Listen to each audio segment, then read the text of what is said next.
হে WhatsApp guys, কেমন আছো সবাই? আশা করি সবাই খুব ভালো আছো। প্যান্ডাম অ্যানিমেশন এন্ড ড্রামার আজকের পর্বে নারুটো সিরিজের 22 নম্বর এপিসোডটি এক্সপ্লেন করতে যাচ্ছি।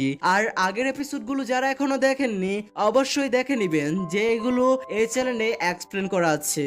আর নারুটো এক্সপ্লেন করা কি ছেড়ে দিব নাকি এইভাবে মূল্যহীনভাবে এক্সপ্লেন করতে থাকবো? কারণ এখন তো আগের মতো কোনো ভিউই আসে না। প্রতিদিন যদি 100 ভিউ আসে তাহলেও হবে। আর চ্যানেলে নতুন হলে অবশ্যই চ্যানেলটিকে সাবস্ক্রাইব করবেন, কারণ আমি কিন্তু 700 সাবস্ক্রাইবারের অনেক কাছে আছি।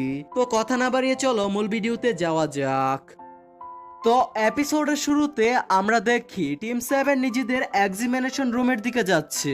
তখন রকলি ওদের পেছন থেকে ডাক দেয় আর সাসকে এর সাথে ফাইট করার জন্য চ্যালেঞ্জ করে, আর এই সাথে ও সাকুরাকেও আই লাভ ইউ বলে। তখন সাকুরা একটা জাকুনি দিয়ে উঠে বলে, আরে তুমি আসলে অনেক অদ্ভুত, আর তোমার আইব্রো গুলো আরো বেশি অদ্ভুত।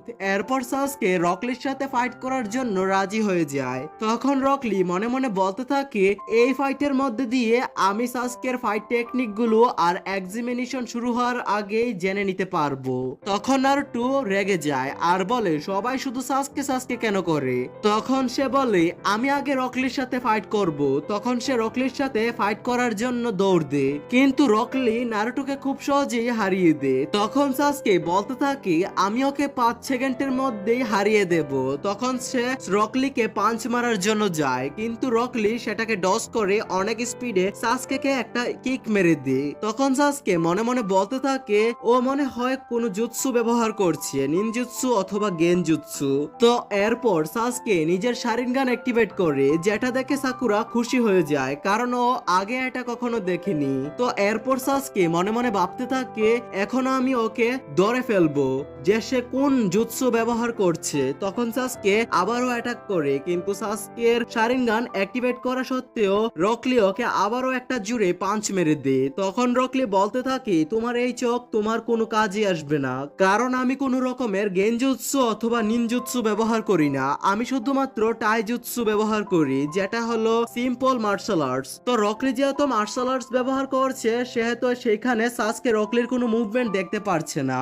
আর আরেকটি কথা হলো, সাসকে যদিও বুঝে ফেলে রকলি পরবর্তীতে কোন মুভটা ব্যবহার করতে যাচ্ছে, তারপরও সাসকে পুরোপুরি ডিফেন্স করতে পারবে না, কারণ রকলির স্পিড অনেক অনেক বেশি ছিল। তো এরপর রকলি বলতে থাকে, আমি জানি পৃথিবীতে দুই ধরনের নিনজা আছে। প্রথম হলো সাসকের মতো নিনজারা, যাদের কাছে জন্মগত কিছু পাওয়ার থাকে, যার ফলে ওদের বেশি কষ্ট করতে হয় না।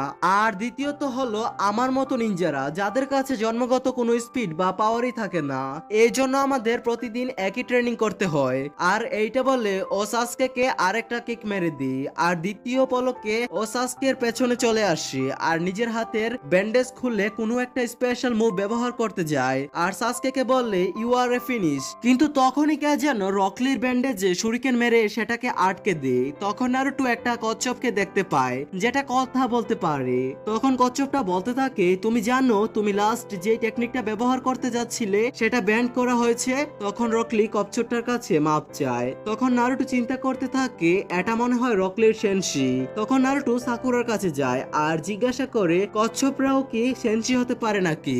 তখন সাকুরা রেগে গিয়ে বললে, সেটা আমি কিভাবে বলবো? তখন সেই কচ্ছপটা রেগে গিয়ে বলতে থাকে, একজন শিনোবি ততক্ষণ পর্যন্ত নিজের পাওয়ার রিভিল করে না যতক্ষণ না পর্যন্ত সেটা করা ছাড়া কোনো উপায় না থাকে।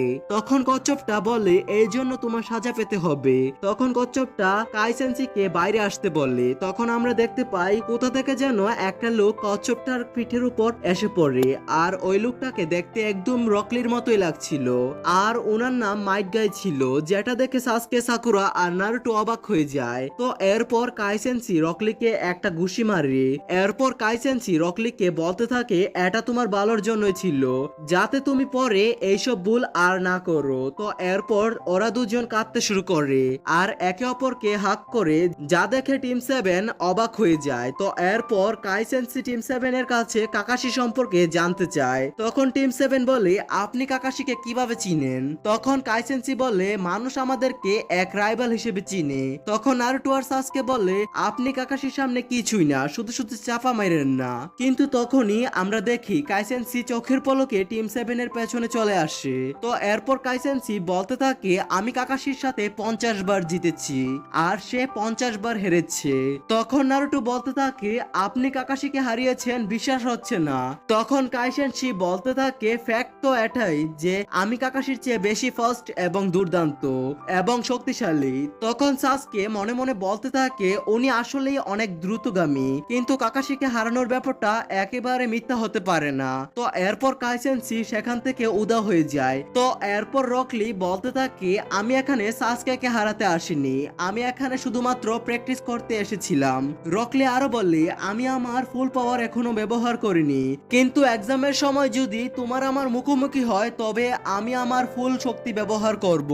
অতএব আমার কাছ থেকে সাবধানে থেকো। তখন সাসকে মনে মনে বলতে থাকে এখন আসল মজা আসবে, আমি অপেক্ষা করতে পারছি না এই জুনিয়র এক্সামে আরো সামনে কি কি দেখতে পারবো। আর এর সাথে এই এপিসোডটির সমাপ্তি হয়। তো পরবর্তী এপিসোডে কি হবে তা জানার জন্য চ্যানেলটিকে সাবস্ক্রাইব করে পাশে থাকবেন। টেক কেয়ার, আল্লাহ হাফেজ।